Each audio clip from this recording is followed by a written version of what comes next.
Jorge trabaja en una importante empresa dedicada al desarrollo de aplicaciones móviles. Es el jefe del departamento de calidad de vida y corrección de errores. Es un área que lo mantiene muy ocupado, pues tiene que estar constantemente revisando críticas y opiniones de los usuarios al respecto de cómo funcionan las aplicaciones. Sin embargo, las últimas semanas Jorge no ha sido el mismo de antes. Ha estado llegando tarde al trabajo y presentándose tarde a las reuniones de trabajo. Se le nota cansado, somnoliento. Simplemente le falta esa chispa de carisma tan característica de él mismo.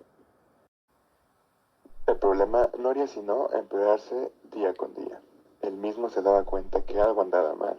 Había confundido su cansancio y malestar con una gripe pasajera, considerando que había comenzado en la temporada de frío. Y en un intento desesperado por ahorrarse una visita al médico, empezó a automedicarse con fármacos paliativos para los síntomas del resfriado común, aunque, y como era de esperarse, poco favor le harían para mejorar su condición. Y eventualmente los síntomas empezaron a empeorar. Le faltaba el aire, la fatiga era abrumadora, le dolía el pecho, le costaba enfocar la visión por ratos, tenía pequeñas hemorragias con flujo abundante, pero lo que finalmente llevó al borde de la preocupación a Jorge fue presentar tos con sangrado. Jorge acudió al Hospital Nuevo Horizonte, el más prestigioso de la ciudad. El hospital era reconocido por contar con un gran número de especialistas que trabajaban en equipos especializados con la tarea de atender enfermedades complicadas. Llegó a urgencias y esperando en la línea para ser atendido, Jorge se desmayó repentinamente. Simplemente se desvaneció y cayó al suelo. En ese momento, personal del hospital se encargó de internarlo y estabilizarlo hasta que recuperó la conciencia. Bienvenido de vuelta, señor Cervantes. Soy el doctor Gonzalo. ¿Qué tal? ¿Cómo se siente? Un poco mareado, y me duele la cabeza. ¿Cuánto tiempo estuve inconsciente? No mucho, señor. Un par de horas nada más. Hemos podido estabilizar sus signos lo antes posible. Mientras tanto, nos hemos tomado la libertad de sacar una muestra de sangre para empezar a correr los análisis de inmediato. Espero entienda. Es protocolo del hospital cuando se presenta una situación así. Sí, claro, entiendo, no se preocupe. Estoy en la entera disposición de colaborar para resolver esto. Excelente. ¿Qué le parece si entonces comenzamos platicando el qué lo trae por aquí en esta ocasión? Por supuesto, verá, durante el último par de meses he tenido una tos constante, que no ha hecho más que empeorar con el tiempo. He tenido dificultades para respirar y dolores en el pecho, que se sienten como si tuviera un gran peso encima. He experimentado cansancio y fatiga, que no desaparecen por más tiempo que duerma. Y recientemente, y lo que me trajo de inmediato al hospital, es tos con sangre. Es la primera vez que sucede algo así, y francamente me preocupé demasiado. Hmm, entiendo. Ha hecho bien en venir, aunque quizá podríamos haber tenido la ventaja en el diagnóstico si se hubiera presentado un par de semanas antes. Pero no se preocupe, está usted en las mejores manos. Nos encargaremos de dejarlo como nuevo. Los análisis de sangre que mandamos a hacer deberían de llegar en un par de horas. Mientras tanto, aquí el señor Humberto le hará una serie de preguntas para establecer un historial clínico. ¿Se encuentra tomando algún medicamento? Sí, estas últimas semanas estuve tomando paracetamol con fenilefrina, y además jarabe para la tos. Comprendo. ¿Hay antecedentes de hipertensión o diabetes en su familia? De diabetes sí, una tía mía la tiene. De hipertensión no sabré decirle con certeza si hay en mi familia o no. Sé que mis padres no presentan ninguna de las dos. Gracias. Ahora dígame. Además de diabetes, ¿usted padece alguna enfermedad crónico-degenerativa? La verdad no sé qué sea eso. Ok, son aquellas que tenemos de por vida y que por lo general pueden mantenerse bajo control, aunque es posible que su sintomatología vaya evolucionando con el tiempo. Por ejemplo, Parkinson, Alzheimer, artritis, asma y justamente diabetes. Ah, no, en todo caso, nada de eso, Doc. La realidad es que, por lo general, tengo buena salud. No suelo enfermarme mucho, ni sentir malestar de algún tipo. Aunque recientemente sí me enfermé de una gripe común. No sé si esa información les sea útil. ¿De qué sirve? Muchas gracias. Por ahora sería todo. Lo dejaremos para que descanse mientras nosotros esperamos los resultados del laboratorio y vemos qué podemos hacer por usted. Quédese tranquilo, que esté en buenas manos aquí con nuestro enfermero. Nuestro equipo de expertos para este caso estaría conformado por los siguientes especialistas. Doctor Gonzalo Miranda, graduado de la Universidad de Madrid con alta especialidad en medicina diagnóstica y oncología. Mi principal enfoque es la medicina diagnóstica para el oportuno tratamiento de pacientes que presentan condiciones poco frecuentes o estudiadas. Soy además el encargado del departamento de oncología aquí en el Hospital Nuevo Horizonte y principal responsable de todos los residentes que ingresan a esta área. Tengo más de 20 años de experiencia en el área de diagnóstico y más de 25 años de experiencia en oncología tratando todo tipo de cáncer, desde sus etapas más tempranas hasta la completa resección una vez en metástasis. Doctor Gabriel Sánchez, químico farmacéutico, graduado de la Universidad de Frankfurt, con maestría en biología molecular y un doctorado en epigenética, por parte de la Universidad de Yale. Me especializo en encontrar y descifrar patrones genéticos que puedan estar provocando una enfermedad en los pacientes. Soy además experto en diferentes técnicas moleculares, especialmente en aquellas destinadas a encontrar biomarcadores para etapas tempranas de las enfermedades, aunque también me especializo en ciertas anomalías presentes en las principales vías de señalización.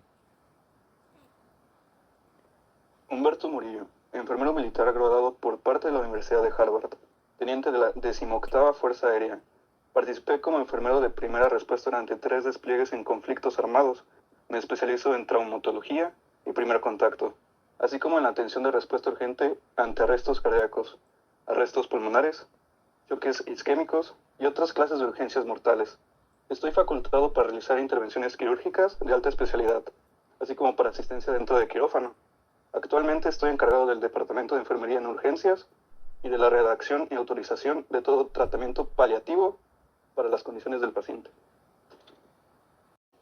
Mientras tanto, de vuelta en el laboratorio, Gabriel, nuestro especialista, habría hecho los siguientes avances en el caso. Realicé una serie de análisis para encontrar la base del problema y, desafortunadamente, mis hallazgos no pronostican nada bueno. Los primeros análisis que he hecho son los que realizamos de manera rutinaria en cualquier paciente. Sin embargo, me he tomado la molestia de realizar además un análisis de PCR para corroborar que el paciente no presenta un cuadro agravado de coronavirus, ya que en su historial médico mencionó que recientemente había atravesado un cuadro clínico similar al de una influenza. Así que quise descartar esta opción realizando este análisis. La PCR, o reacción en cadena de la polimerasa, es una técnica molecular a través de la cual podemos determinar la presencia de una determinada secuencia genética presente en una muestra. Esto es especialmente útil contra virus, ya que nos permite saber si el material genético del virus se encuentra en el paciente. De esta manera, si logramos obtener copias del material vírico, podemos determinar que el paciente se encuentra o en algún momento se encontró enfermo de este virus. La técnica consiste en meter un cóctel de reactivos necesarios para la reacción y generación de copias de material genético en un pequeño aparato que, gracias a una secuencia de referencia previamente establecida, separará las hebras del material genético, aplicando temperatura. Posteriormente, se unirán las secuencias de referencia a las hebras, si es que esta secuencia de interés efectivamente se encuentra en nuestra muestra. Y, una vez unida, empezará a generar copias de esta secuencia, repitiendo así todo este proceso durante al menos 30 ciclos. De regreso con nuestro equipo completo en la oficina. Nuestro químico presenta sus avances a sus compañeros. Mientras tanto, el doctor y el enfermero comparten sus observaciones y la evolución del paciente que ha ido decayendo rápidamente, lo que ha requerido su total atención para poder estabilizar a nuestro paciente. Señor Sánchez, compártanos, ¿qué resultados arrojaron los análisis que realizó? Claro, he encontrado resultados verdaderamente alarmantes. Un conteo elevado de leucocitos e interleucinas en sangre, un aumento alarmante en fibrina y trombofibrina, además de un aumento en eritropoyetina. Con respecto del análisis hormonal, encontré un aumento en las concentraciones de hormona de crecimiento y prolactina. Todo esto solo me dice que lo que sea que tiene nuestro paciente está necesitando un gran suministro de sangre, y está secuestrando diferentes factores de crecimiento y proliferación para estimular la generación de vasos sanguíneos. Decidí hacer también una prueba de PCR contra coronavirus, pero el resultado obtenido fue negativo. Oh, ya veo. Sí que es alarmante los resultados que ha encontrado. Señor Murillo, por favor, actualice al señor Sánchez cerca de la condición del paciente. Sí, tampoco hay buenas noticias de este lado. He tardado mucho en estabilizar al paciente. Estaba perdiendo oxigenación a un ritmo preocupante y le costaba cada vez respirar por la acumulación de líquido pleural y edema provocado por sangre. Realicé una traqueotomía para conectar al paciente a un respirador artificial y tengo a un residente realizando drenado constante de líquido que acumula el paciente en sus pulmones.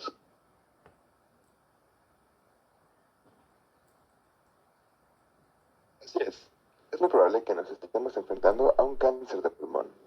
Será necesario realizar una tomografía para poder ubicar en dónde está en concreto el crecimiento celular y poder determinar y a qué tipo de cáncer nos estamos enfrentando.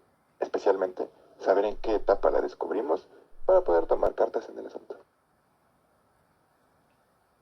Entendido, doctor. Me encargaré de reservar el escáner lo más pronto posible para poder realizar la tomografía. Creo que también sería conveniente realizar una biopsia para darle al señor Sánchez una muestra y pueda indagar un poco más en la naturaleza del posible tumor.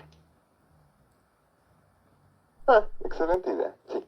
Agendaré el quirófano para realizar la biopsia del tejido. Lo mejor será trasladar al paciente al estéril. Si verdaderamente nos enfrentamos a un cáncer de pulmón que ha empezado a afectar su capacidad de respirar, será necesario filtrar la mayor cantidad de partículas en el aire. Enterado, por supuesto. Haré los arreglos pertinentes. Tengo al personal adecuado para trabajar en un cuarto estéril. Perfecto. Estaré entonces en el laboratorio preparando todo lo necesario para empezar a trabajar en cuanto llegue la biopsia. Haré un análisis de tejido por inmunistoquímica y creo que lo mejor será realizar una citometría de flujo o bien un Western blot para determinar qué tipo de marcadores podemos encontrar en este cáncer. Está decidido. Entonces, todos a trabajar. Una vez realizada la tomografía, las sospechas del equipo se confirmaron. Jorge presentaba un crecimiento tumoral en el recubrimiento interior del lóbulo superior del pulmón derecho. Tenía un tamaño considerable y estaba muy cerca del árbol bronquial, presionándolo al momento de inspirar, lo que explicaba el hecho de que le costase trabajo y no estuviera alcanzando los niveles óptimos de oxigenación. Una vez en el quirófano, realizaron la biopsia del tejido cancerígeno. Se aseguraron de no realizar un corte muy pequeño que limitase la cantidad de pruebas que se podrían realizar en el laboratorio, pero tampoco muy grande como para provocar la liberación de factores de arresto pulmonar que pudieran perjudicar al paciente. De vuelta en el laboratorio, donde nuestro químico había recibido la biopsia y empezaba a trabajar con ella. Esto es malo. Estas células son características de un adenocarcinoma. Estos tumores tienden a crecer demasiado y a aumentar la vasculatura del área. Si no actuamos pronto, el crecimiento será desmedido y entrará en metástasis. No estoy seguro del tipo de quimioterapia sugerida para estos casos, pero lo que sí puedo hacer es buscar marcadores específicos. Quizá con eso podamos encontrar tratamientos coadyuvantes para mejorar la prognosis del paciente. Lo mejor será que empiece a hacer extracciones de proteínas para realizar varios Western blot contra distintos marcadores. Un Western blot es una técnica inmunistoquímica para detectar la presencia y, en algunos casos, la concentración de una determinada proteína. Para ello, es necesario primero obtener el cóctel de proteínas de la célula y desnaturalizarlas utilizando un reactivo que las linearice, además de la ayuda de calor. Posteriormente, es necesario realizar una separación en gel de acrilamida, SDSPH. Lo correré durante al menos unas 4 horas para favorecer una mejor resolución. Una vez hecha la separación, se transfiere el gel a una membrana de celulosa, utilizando nuevamente un gradiente de corriente eléctrica. Ya con la membrana de nitrocelulosa, es necesario exponerla ante un anticuerpo que sea específico para la proteína que estamos buscando en la muestra. Yo haría varios geles para probar distintos anticuerpos contra diferentes marcadores. Una vez hecho esto, se deja reposar la membrana con el anticuerpo y posteriormente se realiza una segunda exposición a un anticuerpo secundario que vaya dirigido contra el primero. Este segundo anticuerpo contiene agentes químicos que permiten revelar las bandas en caso de que haya unión al primer anticuerpo. Finalmente, se utilizan soluciones específicas para revelar, como fotografía en cuarto rojo, nuestra membrana y determinar si hay presencia o no de la proteína. Este momento era el más crítico. Sería necesaria la colaboración de todos nuestros expertos para resolver y atender al paciente de la mejor manera. Un paso en falso podría llevarlos a una mala estrategia y a un resultado catastrófico. Tendrían que unir ideas y conocimientos para establecer el mejor curso de acción que resultase en la recuperación del paciente, quien además empezaba a vivir en tiempo prestado. Su condición empeoraba con las horas y todos los tratamientos que hasta ahora se le habían dado no ayudaban a mejorar su condición. Nuestro equipo se reúne de vuelta en la oficina para hacer una lluvia de ideas y explicaciones que puedan ayudar a establecer el problema y las posibles soluciones. Señor Galindo, estoy seguro de que ya habrá podido comprobar que efectivamente nos enfrentamos a un cáncer de pulmón. ¿Tiene observaciones de los análisis que condujo? Así es, de acuerdo al tipo celular, la ubicación y algunos marcadores moleculares, he podido determinar que el crecimiento es un tipo de adenocarcinoma, uno de los tipos de cáncer de pulmón más comunes. Sin embargo, realicé varias pruebas inmunistoquímicas, justamente para determinar la expresión de algunos marcadores que pudieran servir a buscar coadyuvantes de terapias para el paciente. No sé si sea candidato para la quimioterapia. Sí, sí lo es. Nada en su historial clínico sugiere que pudiera presentar alguna reacción adversa más allá de las esperadas, y tanto el tamaño de la masa como el estado en el que se encuentran lo hacen un buen candidato, aunque no con buenas posibilidades de una total remisión. Hemos hecho un estudio con contraste para observar la vascularización del área, y no se ve muy prometedor. Aún así, podemos reducir el tamaño. Extirpar el tumor sería muy complicado, ya que se encuentra sobre la base de una de las principales arterias, además de la formación de muchos vasos sanguíneos nuevos alrededor de este. Operarlo de momento es imposible y se desangraría. Justamente, como lo ha mencionado el señor Murillo, aún reduciendo el tamaño del tumor sería difícil realizar la extracción total, y el remanente tiene altas posibilidades de volver a crecer por la ubicación y el riego de sangre que recibe. De hecho, eso es justamente lo que quería comentarles a ambos. He corrido 8 marcadores diferentes para cáncer de pulmón y he encontrado distintos resultados que comprometen en mayor o menor medida las vías de señalización. El primer marcador que utilicé fueron anticuerpos contra interleucina 6, una de las principales moléculas encargadas de la respuesta inflamatoria del cuerpo. Encontré una gran expresión de esta molécula. En el caso de cáncer de pulmón, este anticuerpo actúa a través de la vía de JAK-STAT. Verán, llega el anticuerpo a su receptor de citosina, lo que provoca una fosforilación sobre JAK, que a su vez fosforila los residuos de tirosina del mismo receptor. Una vez fosforilados, en su totalidad, nuestro receptor JAK se acopla a las proteínas STAT, y estas se dimerizan gracias a una tercera fosforilación. Es en esta forma de dímero fosforilado que pueden entrar al núcleo y unirse a la región del promotor para estimular la transcripción de un gen. En este caso, el gen es el factor de hipoxia inducible, que codifica para una proteína que envía una señal de hipoxia al tejido afectado. Eso es malo. Si el pulmón está enviando una señal de hipoxia inducible, entonces ese no es el único gen que va a entrar en sobreexpresión. Estamos de frente a un gran número de oncogenes y factores tumorales. Así es, me temo que es tan solo el comienzo de las malas noticias. Cuando me di cuenta de esto, fue que decidí empezar a hacer más y más análisis, en busca de otros biomarcadores y genes que pudieran estar alterados en el paciente. Entonces debemos darnos prisa. Nuestro paciente ya se encuentra delicado, y el cáncer de pulmón es uno de los más peligrosos en mortalidad, y estamos en gran desventaja con un diagnóstico tan tardío. Precisamente, continuaré con los siguientes marcadores que encontré. Deténganme cuando lo consideren oportuno. El siguiente marcador fue mucho más complicado de rastrear. Considerando que estamos en un proceso de estrés e inflamación celular, las células sanas contiguas al tumor están muriendo y enviando señales de apoptosis. La proteína que rastreé fue el factor de necrosis tumoral, que llega a su receptor, en este caso, el receptor de factor de necrosis tumoral, indicado en verde.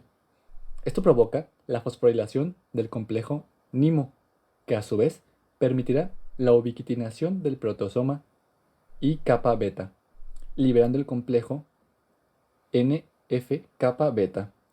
Una vez liberado, este complejo llegará al núcleo para unirse a su región promotora y favorecer la transcripción de genes silenciados. En este caso, la proteína que se está sobreexpresando a través de esta vía es la eritropoyetina. Lo que explica el aumento en sus niveles de sangre y probablemente de células sanguíneas y especialmente la tos con sangre. Con tanta producción, el cuerpo la está expulsando. Creo que empiezo a ver hacia dónde va todo esto que nos está presentando. Me imagino que entonces otro de los marcadores que pude observar en gran cantidad fue la sobreproducción de factores de crecimiento como BEGF. ¿Es correcto? Precisamente, como sabemos todos, este proceso de señalización es una sola maquinaria que envía estímulos de retroalimentación constante. Por lo tanto, si encontramos un marcador alterado en alguna de estas vías de señalización, lo único que podemos esperar, con certeza, es encontrar otras vías igualmente alteradas en su expresión. Al haber una sobreexpresión del factor de hipoxia inducible, el principal responsable del estado de hipoxia celular, podemos esperar que se generen estímulos para la formación de nuevos vasos sanguíneos. El aumento en la producción de glóbulos rojos evita la formación de coágulos en sangre, por tan solo mencionar algunos. De hecho, es precisamente el factor de crecimiento endotelial, EGF, el siguiente marcador que evalué. Como ya mencionamos, la demanda de factores de crecimiento del tumor va aumentando constantemente. Es por esto por lo que, a medida que avanza, envía nuevos estímulos para favorecer vías de señalización. Otra de ellas es el estímulo por medio del factor de crecimiento endotelial, EGF, que activa la vía de RAS, RO y MAP sinasas. EGF llega a su receptor y provoca una reacción en distintas vertientes de la misma vía de señalización. La primera respuesta al estímulo de EGF está dada por las proteínas RAS y RO, que activan dos distintas cascadas de señalización que tienen como objetivo la respuesta ante un estímulo de estrés o bien favorecer la proliferación celular. Los primeros mensajeros en estas vías los podemos encontrar en verde: RAF, MEC, TAC y MAP. RAF interviene en la proliferación celular a través de la activación de proteínas activadas por mitógeno 1 y 2. La fosforilación de estas proteínas permite la activación de ERK, que sufre una doble fosforilación para poder entrar al núcleo y activar la transcripción de genes responsables de la proliferación celular, en este caso, la prolactina. Por otra parte, la vía dependiente de RO promueve factores de respuesta ante estrés, activando sinasas dependientes de mitógeno. La fosforilación de estas activa la proteína P38, la cual, también gracias a una doble fosforilación, puede traslocarse dentro del núcleo y unirse a la región promotora del gen a transcribir. Utilizando anticuerpos, logré determinar que en este caso se está transcribiendo al alza BEGF. En esta misma vía de señalización de EGF se activan otras dos cascadas que actúan como coactivadores de los factores de transcripción que antes mencionamos. La vía de JNK actúa a través de la fosforilación de las sinasas dependientes de mitógeno, al igual que la vía RO, pudiendo activar cofactores de la transcripción para la respuesta proliferativa o bien como una respuesta ante el estrés. La otra vía es la vía de las MAP sinasas, que activan una cascada de señalización de fosforilación sobre otras MAP sinasas para permitir la activación de cofactores transcripcionales de estas mismas rutas que ya hemos mencionado. Si está habiendo una sobreexpresión del factor de crecimiento, favoreciendo la proliferación celular. Quiere decir que entonces debe haber también un aumento en la expresión del factor de crecimiento vascular endotelial, VEGF, es decir, si están creciendo nuevas células que además están generando un estímulo de hipoxia, es necesario la producción de nuevos vasos sanguíneos que den irrigación a estas nuevas células para que les permita crecer, lo que es precisamente la función del VEGF. GF llega a su receptor tirosinasa, RTK. Otro de los marcadores que evalué fue el factor de crecimiento transformante beta, TGF-beta. La unión de TGF-beta a su receptor activa la vía de señalización SMAD. El receptor sufre una doble fosforilación en las subunidades 1 y 2. Esto activa a las proteínas SMAD2 y 3. Estas proteínas se unen y fosforilan, permitiendo el acoplamiento de SMAD4. Una vez formado el complejo integrado por SMAD2, 3 y 4, este sufre una traslocación al núcleo para activar la transcripción del gen diana. En este caso, el gen diana es el EMT, la transición epitelial a mesenquimal.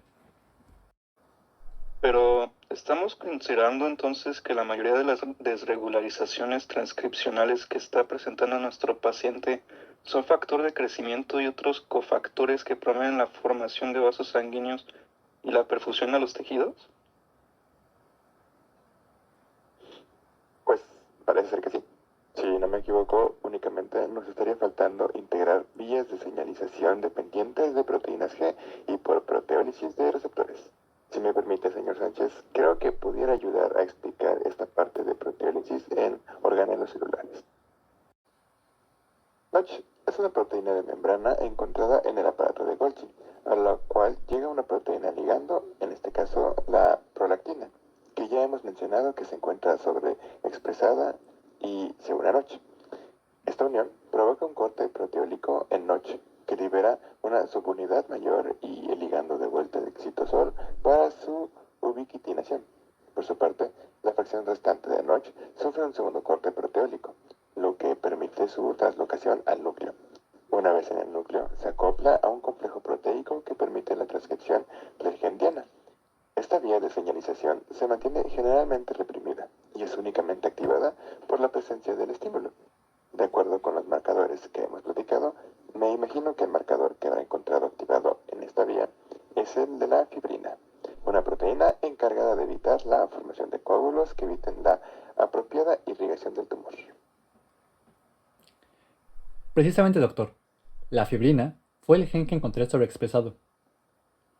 Justamente integrando los demás biomarcadores estimuladores de crecimiento y formación de vasos sanguíneos, el crecimiento tumoral busca evitar la formación de coágulos, que retrasen su crecimiento, y es por esto por lo que activa la producción de fibrina. Entonces, recopilando toda la información que tenemos hasta ahora, ya hemos visto cómo la enfermedad genera un ciclo de retroalimentación negativa utilizando proteínas para favorecer el crecimiento. Sin embargo, aún nos falta entender el papel de los receptores acoplados a proteína G en este caso. Sabemos que los receptores acoplados a proteínas G tienen 3 subunidades, la S, la Q y la I. Cada una provoca una respuesta diferente en el organismo y es activada por ligandos diferentes. Hemos visto que el VEGF se encuentra sobreexpresado y llega a su receptor de proteína G, activando la subunidad S. Esto provoca una respuesta de la adenilato ciclasa que estimula la producción de AMP cíclico. Este AMP cíclico genera una respuesta en la proteína sinasa A, que estimula la activación de factores de transcripción. De acuerdo con el perfil que hemos visto hasta ahora, el gen a expresar sería el factor de crecimiento GF, proteína importante para la estimulación de proliferación celular.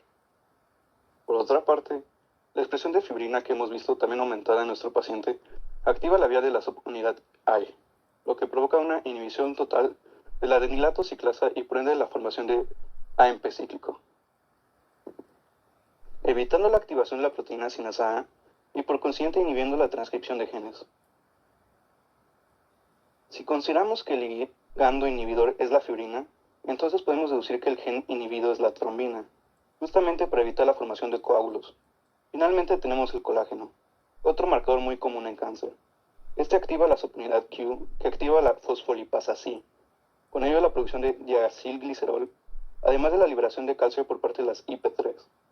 Todo esto resulta en un mayor intercambio de iones entre la célula efectora y el medio, provocando una mayor fluidez en la elasticidad muscular, permitiendo que el tumor crezca dentro del tejido sin fracturarlo. Perfecto. Creo que con lo que hemos revisado hasta ahora, hemos logrado comprender a mayor profundidad la fisiología del cáncer al que nos enfrentamos. Aprovechar el conocimiento que tenemos sobre vías de señalización nos va a permitir encontrar terapias alternativas que, aunadas a la quimioterapia, nos ayuden a mejorar el pronóstico de nuestro paciente para que en cuestión de tiempo se encuentre libre de cáncer. Hay, sin embargo, un par más de vías que aún nos quedan por explorar, aunque estas últimas operan por mecanismos que incluso a mí me cuestan trabajo elucidar, y no he logrado obtener marcadores específicos. Veamos cuáles son. Por un lado, tenemos la vía de señalización de WNT, la cual, al llegar a su receptor, permite el acoplamiento de una proteína de andamiaje llamada LRP. Esta proteína se fosforila gracias a la unión ligando-receptor y activa a una segunda proteína llamada DISBEL. Esto provoca una inhibición en la formación de un complejo proteico que tiene como objetivo la ubiquitinación de la beta-catenina. Al inhibir la formación de este complejo, la beta-catenina se encuentra libre en el citosol y es capaz de traslocarse al núcleo para, en combinación con una proteína llamada Gaucho, unirse a la región promotora del gen a transcribir. Cuando no se presenta el estímulo WNT, entonces el complejo de degradación de beta-catenina se forma y ésta no llega al núcleo para activar la transcripción. Por otra parte, tenemos el mecanismo de Hedgehog. Hedgehog llega a su receptor y permite la fusión de una proteína vesicular a la membrana plasmática, aunque el mecanismo a través del cual ocurre esta unión no lo conozco. Y es esta proteína de fusión la que activa una cascada de señalización que permite que la proteína GLI2 llegue en su totalidad al núcleo para acoplarse a su región promotora. Cuando no tenemos presente la proteína Hedgehog, no existe el acoplamiento de la proteína vesicular. Esto provoca que un complejo proteico secuestre a GLI2 y realice un corte proteolítico sobre ella, impidiendo que la proteína en su totalidad llegue al núcleo y por ende no se puede expresar el gen. Lo cierto es que desconozco qué genes sean activados a través de estas rutas, pues son de reciente descubrimiento, pero basado en la información que tenemos, puedo suponer que los genes a transcribir codifican para otras proteínas que actúen como factores de crecimiento para estimular la proliferación celular. Fue de esta manera, y gracias al conocimiento de nuestros expertos en vías de señalización, que de manera conjunta pudieron establecer un plan de tratamiento para ayudar al paciente. Además de quimioterapia, decidieron tratar a nuestro paciente con terapia génica, además de algunos fármacos antagonistas específicos de ciertas rutas. Se pusieron en contacto con algunas farmacéuticas especializadas en terapia génica y consiguieron producir anticuerpos específicos contra EGF y VEGF para ayudar a frenar vías de señalización dependientes de estos factores y minimizar la sobreexpresión de otros genes. Además, decidieron utilizar fármacos antagonistas contra algunas de las otras vías, como protrombina y vasoinibina. Esto para también competir de manera selectiva contra el resto de vías que no estuvieran intervenidas por EGF y VEGF. La colaboración de nuestros expertos fue crítica en la resolución de nuestro caso. Si bien es cierto que el cáncer es uno de los problemas de salud más comunes al que se enfrentan profesionales de la salud, cada día son más las opciones de terapia aplicable, pero esto únicamente si los responsables del diagnóstico y tratamiento poseen el conocimiento y credenciales adecuadas para hacer un análisis exhaustivo de la condición del paciente. Después de un par de días, bajo su nuevo esquema de tratamiento, la condición de Jorge mejoró. En tan solo unos días, pudo regresar a su vida diaria, aunque aún tenía que estar realizando visitas constantes al hospital para continuar con su tratamiento. Con cada semana que pasaba, Jorge podía notar una clara mejora en su salud y, al paso de tan solo unos meses, el doctor Gonzalo le informó que finalmente habían eliminado el cáncer en su totalidad.